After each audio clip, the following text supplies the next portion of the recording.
आज इतने कमजोर हो गए हैं, उनको मनसे के साथ हाथ मिलाने के लिए प्रस्ताव देना पड़ रहा है। तो अब मनसे वालों को तय करना, राज ठाकरे को तय करना है।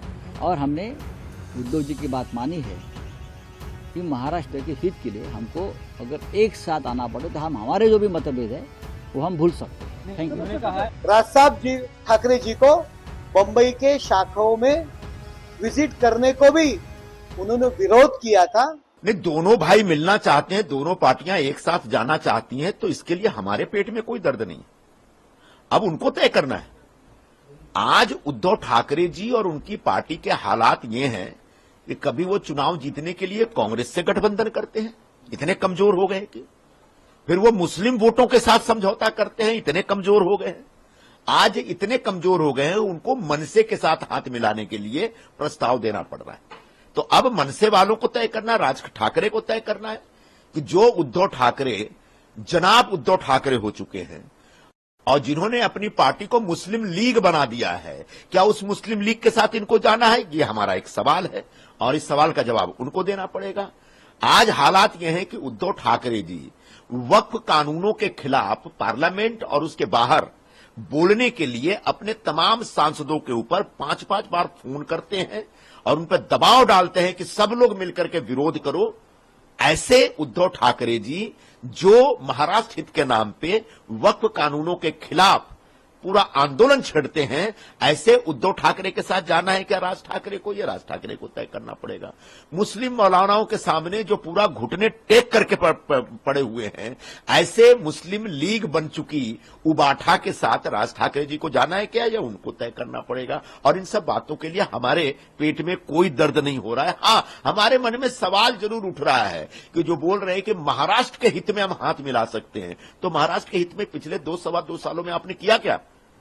मुस्लिम मौलानाओं के सामने आपने घुटने टेके और उसके बाद आप वक्फ कानूनों के खिलाफ लड़ाई लड़ रहे हैं। यह महाराष्ट्र का हित है क्या?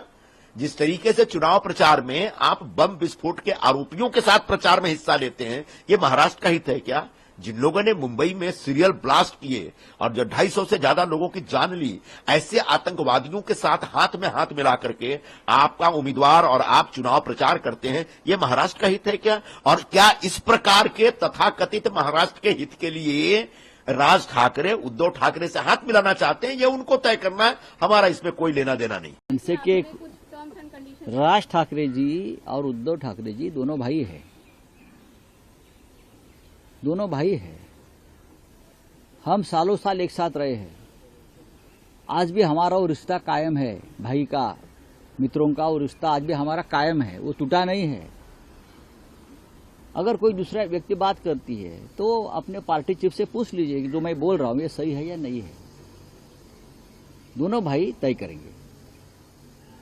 और हमने उद्धव जी की बात मानी है कि महाराष्ट्र के हित के लिए हमको अगर एक साथ आना पड़े तो हम हमारे जो भी मतभेद है वो हम भूल सकते हैं। Thank you. उन्होंने कहा है कि टर्म्स एंड कंडीशन पे there is no terms and कोई टर्म्स एंड कंडीशन की बात उद्धव ठाकरे साहब ने नहीं की है। आप समझ उतनी उद्धव जी ने क्या कहा है? कुछ राजनीतिक दल ऐसे हैं जो सत्ता पार्टी में है, वो अपने आप को महाराष्ट्र के बहुत बड़े हितकारी समझते हैं, लेकिन वो महाराष्ट्र के शत्रु है, दुश्मन है, वो महाराष्ट्र तोड़ना चाहते हैं, मराठी स्वाभिमान पर हमला करना चाहते हैं। बाला साहब ठाकरे जी की शिवसेना इसलिए तोड़ी कि महाराष्ट्र स्वाभिमान को खत्म करे। ऐसी किसी भी राजनीतिक दल के साथ हमारा संबंध नहीं होना चाहिए, तभी हम सच्चे महाराष्ट्र भक्त बन सकते हैं। और ये कोई कंडीशन नहीं है ना, ये हमारे राज्य के लोगों की भावना है, यही व्यक्ति है और क्या है। डिक्टेटरशिप जो है इस देश में चल रही है और महाराष्ट्र में जिस प्रकार का राज चल रहा है उसके खिलाफ ज्यादा से ज्यादा लोग एक साथ आना जरूरी है। अब तक गठबंधन की घोषणा नहीं हुई, अब तक सिर्फ इमोशनल टॉक चल रहा है। देखो, मनसे और उबाठा युति के बारे में आप मुझे पूछ रहे हैं, तभी मेरे को पुराने कुछ प्रसंग मेरे आंख के सामने आए। मुझे याद है राज साहब जब बाला साहब थे तब पार्टी के जोर में से ग्रामीण भागों में, ग्रामीण इलाकों में काम कर रहे थे। सबसे ज्यादा शिवसैनिकों की पसंद थी राज साहब जी को थी। तब उद्धव जी ठाकरे उनको विरोध करते थे। तभी राज साहब बोले थे कि जहां शिवसेना स्ट्रांग है वहां की जवाबदारी उद्धव ठाकरे जी को संभालने दो, जहां शिवसेना कमकुवत है वहां की जवाबदारी मुझे दो।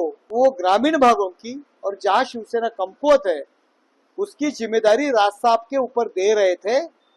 तब यही उद्धव ठाकरे जी ने बाला साहेब ठाकरे जी को अगर राज साहब के ऊपर जवाबदारी देंगे तो मैं घर छोड़ के जाऊंगा, इसी तरह की धमकी दी थी।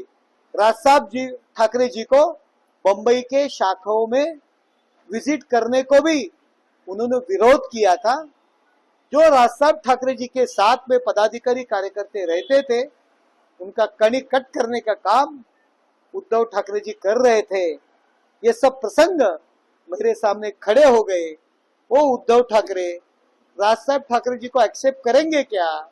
मुझे पहले उद्धव ठाकरे जी को ये प्रश्न कहना है कि तभी राज साहब ठाकरे जी को क्यों अपोज किया, उसका भी उत्तर आपको पहले देना चाहिए।